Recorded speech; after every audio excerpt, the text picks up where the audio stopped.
Be seated.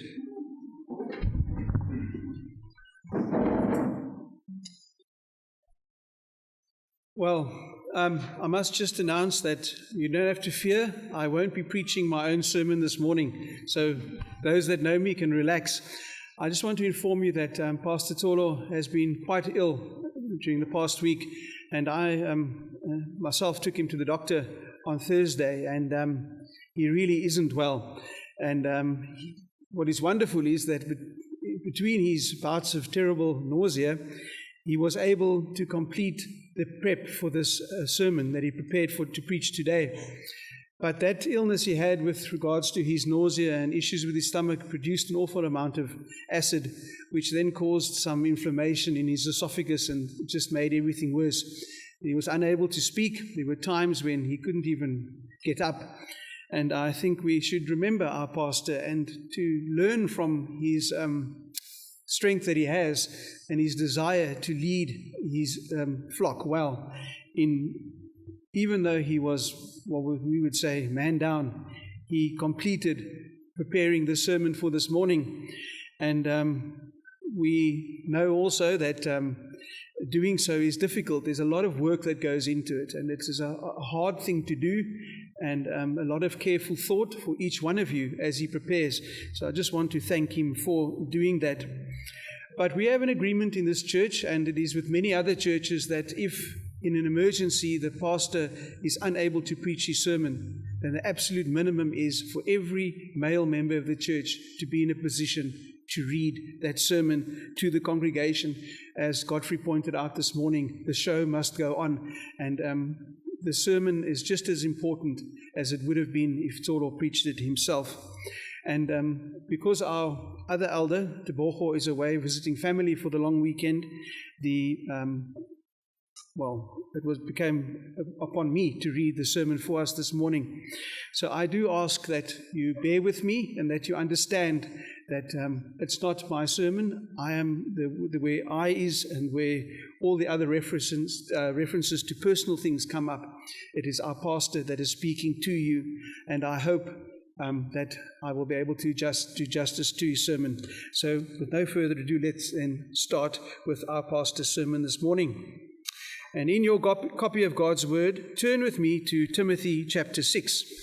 And our text will be verse 11a, but we will read from verse 6 to 11a to get context. Let us hear God speak to us from his holy word in 1 Timothy chapter 6, verses 6 to 11a. But godliness actually is a means of great gain when accompanied by contentment.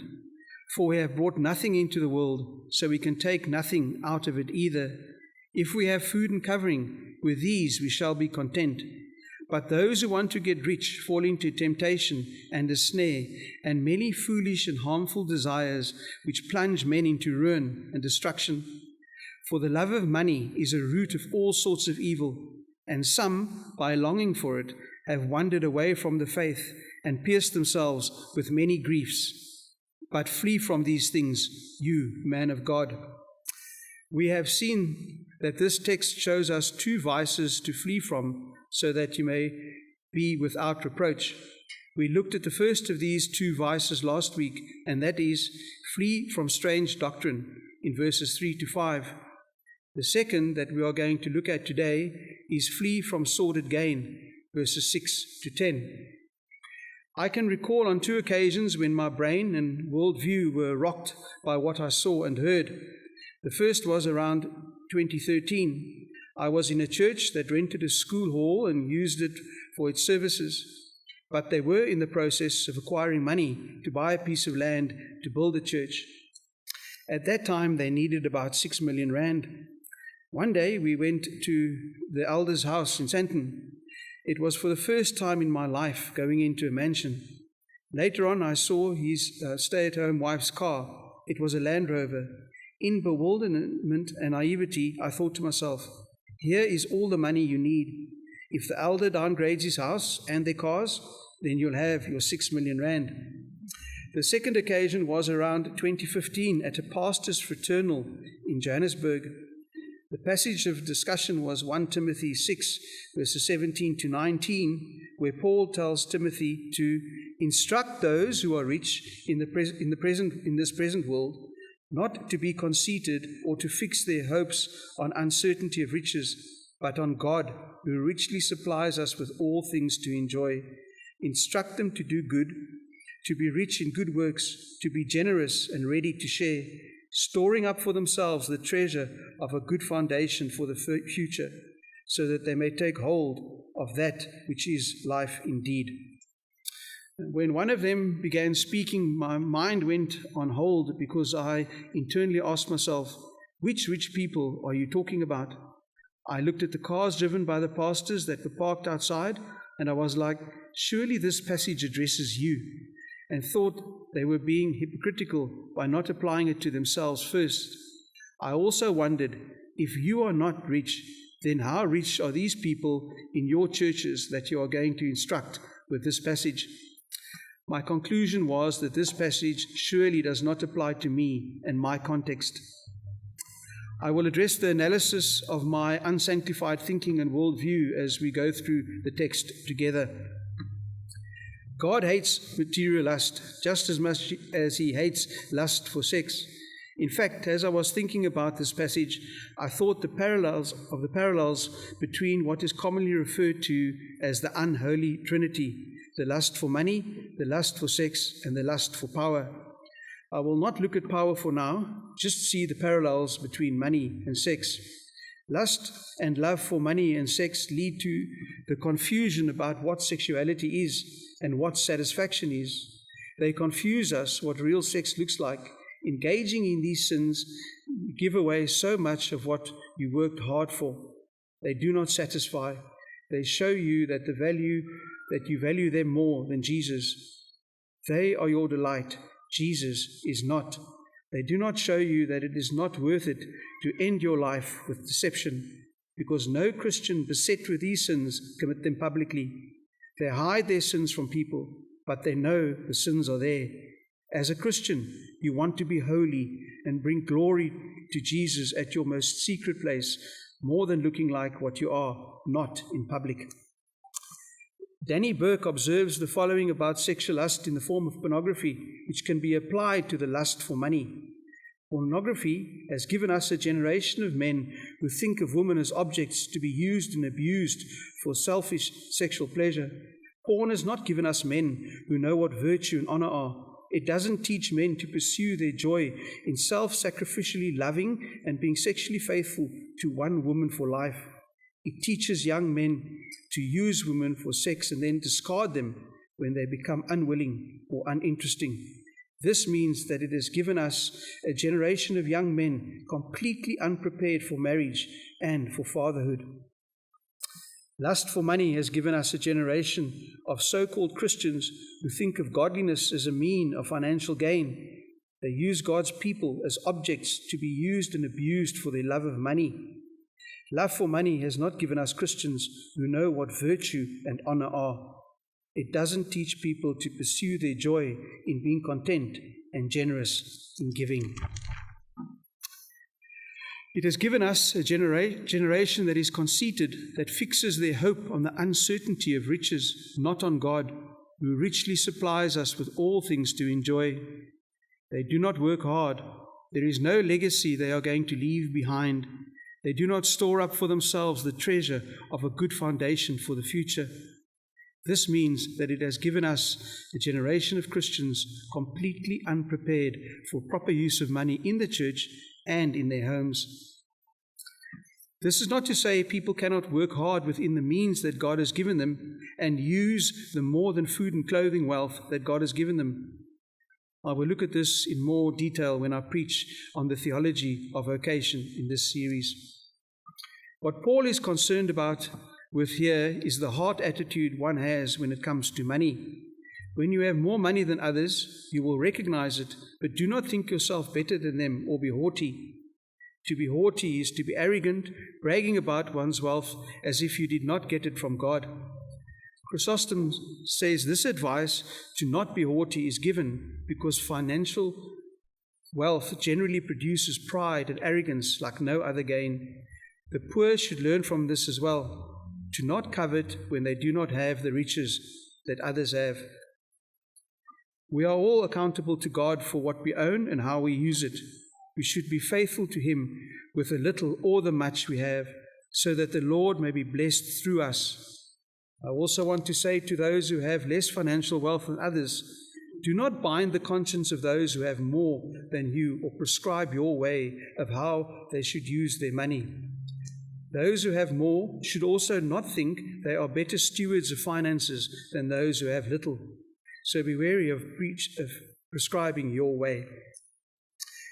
We all have different views on things. For example, the world is changing and some people embrace technology more than others. When someone buys something that works more efficiently, don't bind their conscience. The rich and the poor should see themselves as belonging to and accountable to one God. The truth of the matter is, we will always need one another. There will always be rich and poor people in all churches. The rich and the poor have struggles in life. Some of the struggles are the same and some are not. Accept the way God has made you and what He has given you, but still be diligent with what you own. If God has not given you high intellect, you must still work hard. If God has given you high intellect, still work hard to show you depend on Him. If you have physical health and a good metabolism, you should still eat healthy and exercise and worship God while you do. Let us not be envious of others and not look down on others. We have a lot to learn from one another despite our socio-economic statuses. God says in Deuteronomy chapter 15, verse 11, "For the poor will never cease to be in the land. Therefore I command you, saying, you shall freely open your hand to your brother, to your needy and poor in your land."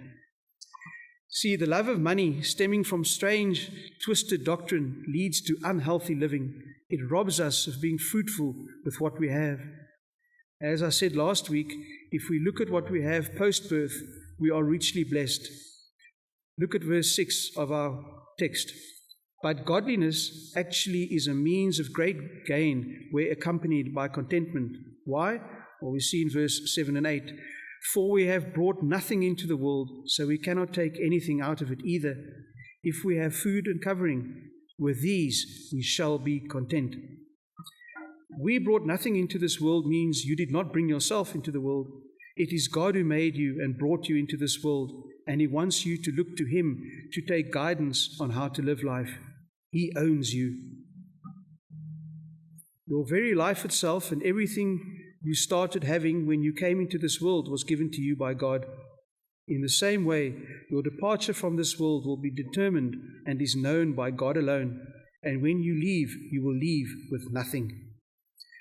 This is some old truth we find in Job chapter 1, verse 21. "Naked I came from my mother's womb, and naked I will leave this life." And Psalm 49, verse 17. "When he dies, he will take nothing at all. His wealth will not follow him down." And also in Ecclesiastes 5, verse 15. "As he came from his mother's womb, so he will go again naked as he came." These are simple truths that false teachers fail to grasp. We must be content. Contentment is satisfaction in what you have. And verse 8 tells us what it is: food and covering. Who does not have food and covering here?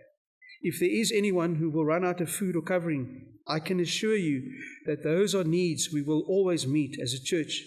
God even gives them to the unrighteous, which is why when someone comes here asking for food, we give it to them without asking questions.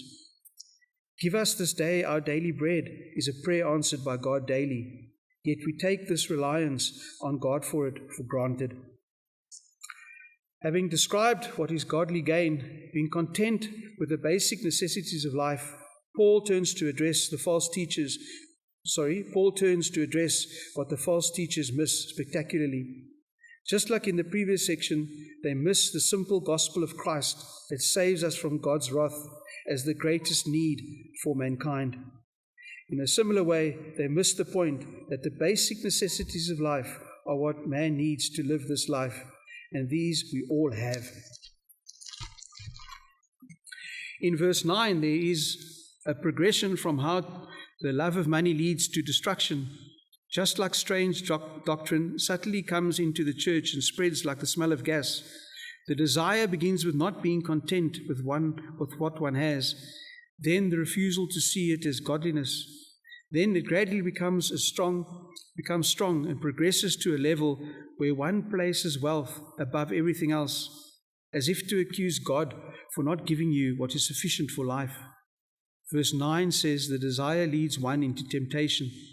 The temptation leads one into the snare, the devil's snare. And once one is caught in that snare, that leads to many foolish and harmful desires which plunge men into ruin and destruction. The foolishness is like the false teachers who understand nothing about verse 4. You become mentally ill and fail to use your mind to understand the simple realities of life. Harmful desires mean lust, defined as a strong desire to have what belongs to someone else or engage in an activity which is morally wrong to acquire wealth. You cannot covet something you have not seen. You first see it in others, then you want it for yourself. That destroys you, because once you are caught in that snare, you will not get out unless you turn to godliness with contentment. No wonder we have people who are in pain, who suffer mentally, struggle to serve God faithfully, commit suicide or have suicidal thoughts, and chase after money by all means. They complain and are never happy. They are in a sinking ship, but do not realize it. Observe in verse 10 that Paul wraps up his argument by saying, the love of money is a root of all sorts of evil, and some, by longing for it, have wandered away from the faith and pierced themselves with many griefs. It is a root, not the only root, but one of the roots of all sorts of evil. While having money itself is not wrong, William Mounce is right to point out that having lots of wealth has its own temptations. So we must be there for the rich, pray for them, encourage them, and see that God has placed them in your life to help them not to fall into sin. Even those without financial riches need support. But it is devastating in verse 10 is that those who don't heed the counsel wander away from the faith, the gospel, and knowingly pierce themselves with many griefs. As I thought about the application of this text in closing, I thought we all have riches that money has brought for us, and we should use those for the advancement of the gospel. First, we should give generously to the church. You know your financial situation, so be faithful in your giving in the church. The amount you give. Don't think it too little. Throughout history, God has used the gospel to spread not through rich people only, but through people who have given little but were faithful in their giving. If you have a voice to speak, use it to sing in the church. God has given you the most important instrument to worship Him. Pray incessantly. God has given you the gift of time, to have time to pray. Use your time to pray for everything that happens in the church. Evangelize the lost.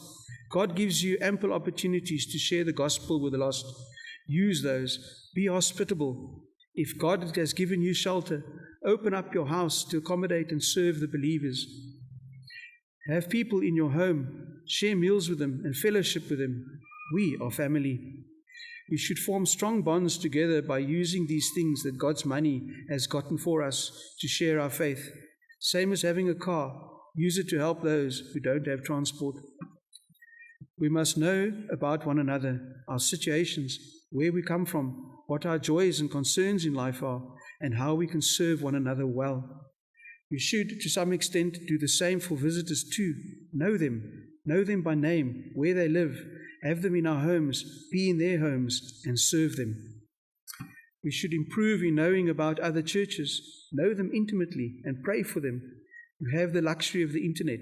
Use it. The more we do this, the more we will get involved in missions. We must love the church with all our hearts and give the church our all. But as I've said in the past, when things start going wrong in people's lives, or when competing priorities arise, the church takes the first knock. There is a lot of preparation and sacrifice that goes into making a Sunday service happen, and a lot is put into relaying God's message well. But people miss that or don't apply all of the sermon. We are richly blessed, and we should not waste getting as much as we can from the church. Sorry, let me rather read that sentence again. We are richly blessed, and we should not waste getting as much as we can from the church. I hope this text has shown that all of us are rich, as long as we have more than food and clothing. The rest is generously given to us by God, and we should use all of it to serve God and be generous in sharing it. Amen. Let us then sing our closing song this morning, Simple Living, a Rich Man. And after the song, remain standing, and I will read the benediction in closing this morning.